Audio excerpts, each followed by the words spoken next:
grab my kids up, throw them in the car, go home and load all my guns, and basically stand like a sentry at our front door. Holy shit. Is the adjustment, is it difficult? Was it pretty easy? Did you just accept it? Like, this is how life is now?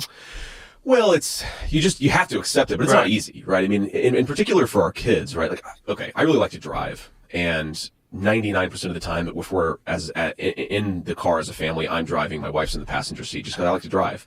And I think for our kids, getting used to, we're not going into our car, we're going into this black SUV, and Daddy's not driving. Right, there's some other person there that don't know. Right. Yeah. Or, like one of the first things that happened, we're back at our house in Cincinnati the weekend after the RNC convention, and we're sitting there watching like some stupid show, Emily in Paris on Netflix or something, which, sorry, I don't mean to call it a stupid show. I actually think Emily in Paris is a masterpiece, but set that to the side, bracket that one for now.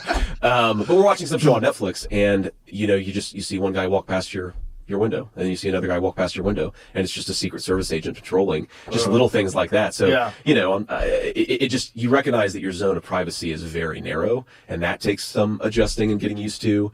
And, there are all of these small little adjustments, but by and large, honestly, like, I love our Secret Service detail. Our kids are really into them. They sort of see them as their police protectors. Our 7-year-old, it's funny, he's in 2nd grade, and one of his buddies, their parents came to us and said, "Do you know that the kids are playing this game in school called Boss Man, where basically one 2nd grader will walk down the hallway or down the playground flanked by 2 separate 2nd graders."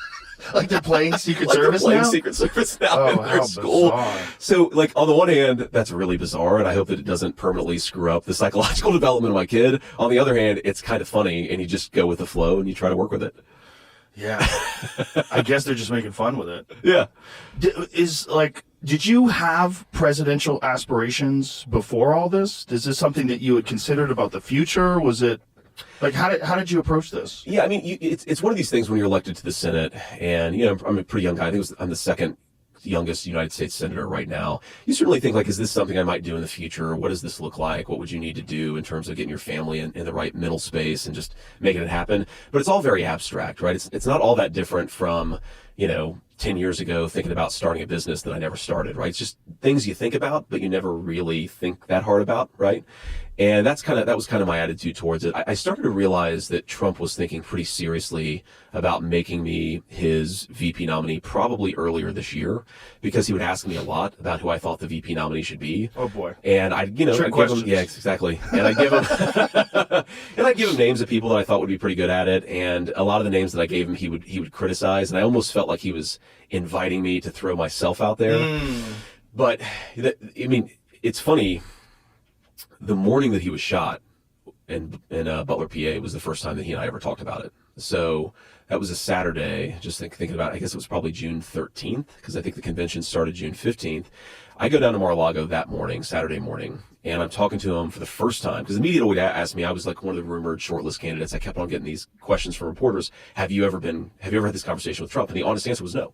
Well, Saturday morning that changed, because I go down there and he's like, what do you think? Why should I choose you? Why should I not choose these other guys? Like, we just had a conversation. Who else was in the running? I don't really know, actually. Don't lie. I really don't know. Come on, man. I think that there were a couple of senators that were being considered, a couple of governors, a couple of former cabinet secretaries, but you don't really know, because when Donald Trump sat me down, he talked about 10 different people that he was thinking about naming, and this was 2 days before he made the selection. So he's playing like a little, let's see how JD thinks game. Yeah, I think so. And, he told me that he was talking to the gardener at Mar-a-Lago about who the vice presidential nominee should be. And that's one of, I think, Trump's sort of political geniuses, is he talks to everybody about everything. And I was like, well, what did the gardener at Mar-a-Lago have to say about this conversation? Because this really directly impacts my life.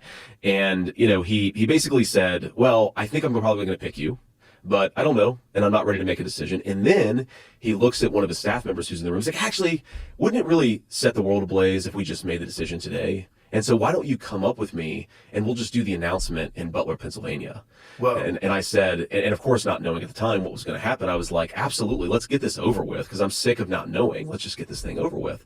And then he's like, no, I'm not gonna do it up there. We need to prepare for it better. So look, I'm not saying it's going to be you, but I'm thinking very seriously about it. Have fun. We'll see after Butler, PA. And then of course I go back home to Ohio. Oh boy. He gets shot. the initial reaction is I actually thought they had killed him, because when you first see the video, he grabs his ear and then he goes down. And I'm like, oh my God, they just killed him.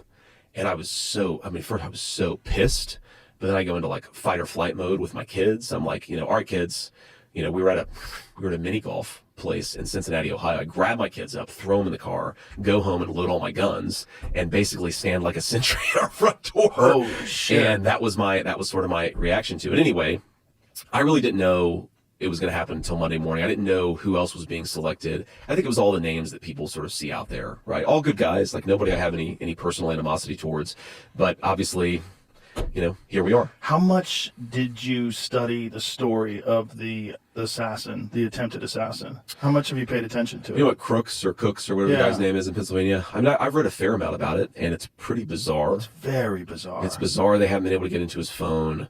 Well, they got into his phone. Didn't they? Have they? I thought they've... I thought they said they did. Maybe you know better than me. Well, maybe they got into his phone, but they couldn't access his encrypted messages or something. I thought there was some deal where they haven't really gotten his communication yet.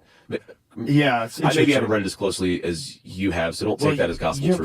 You have access to more information, but maybe you can't talk about it. No, trust me. There's nothing about this that I have access to information I can't talk about. Well, there was a lot of weird stuff to it. One of them is that his where he lived was professionally scrubbed. So he got there was no silverware. There's no silverware. That's the place bizarre. Is scrubbed. Right? Yeah, there's nothing. There's no DNA, no hard drives, no nothing. Well, so and how do you get that close? I mean, do you shoot guns? Yeah. Okay, so I'm a pretty good shot. I served in the Marine Corps 4 years. An AR-15 from 140 yards away is a hot shot. Even without a scope. He didn't have a scope, right? I don't believe he had a scope. But even without a scope. Without a scope. I mean, I've shot an M16 many times, and an AR-15 without a scope. There is no... It is shocking that he's alive. Right? Yeah. It really is. I'm a person of faith, but I think it's a genuine miracle that guy didn't kill him. But how did he get so close? There's a lot of really big questions. Well, he was walking around the area with a rangefinder before the event, and people were yelling and saying, "He's on the roof! Yeah, he's on the roof!" Yeah. There was that crazy. I think it was a BBC reporter, somebody with an English accent, who did the report on the ground with the guy.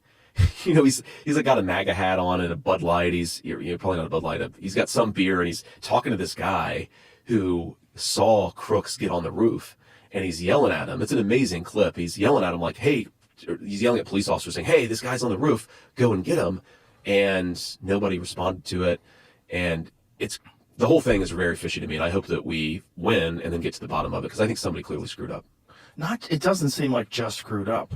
Like, the excuse that the lady from the Secret Service had, that they couldn't put snipers on the roof because the roof was sloped, like, all of it is bananas. No, that's ridiculous. That's ridiculous. And the miracle is Trump turns his head at the last second. That's right. The very last second, he turns his head to look at the chart, and the bullet just grazes his ear. That's right. There's this stupid conspiracy out there. He's got a mark on his ear. I saw it. He has a mark on his ear, and people are like, why isn't there a hole in his ear? Because it's just the edge of the skin got hit. That's right. all it was. That's right. It's the luckiest of luckiest shots ever for him. Unfortunately, not for the people that are behind him. Because a couple of people got shot. And for anybody who thinks that was staged, you don't understand shooting. There's no way you can graze someone's ear from 120 yards. Absolutely you can hit them center mass. It's crazy. You're not going to be able to graze their ear. You could kill them easily, accidentally, if you were faking something like that. Well, we've all seen the graphics, right, of him turning his head, and if he hadn't turned his head, that it would have went right through his brain. And there was another one that went to the left side of him, right? That barely missed him. Yeah, that barely missed him. And then instantly that guy's dead, and then they take a hold of his body. He's cremated 10 days later. There's no press conference. There's no toxicology report. No one talks about it on the news. Right. And when there's a school shooter, we usually have the person's manifesto out there a day or two later. Yeah. We know nothing about the motive here, which I think is the craziest thing. Obviously he's motivated because he hates Donald Trump, but you don't know anything about the secondary motive. Man, it is weird. It is the only time we don't get a manifesto is when they're trans.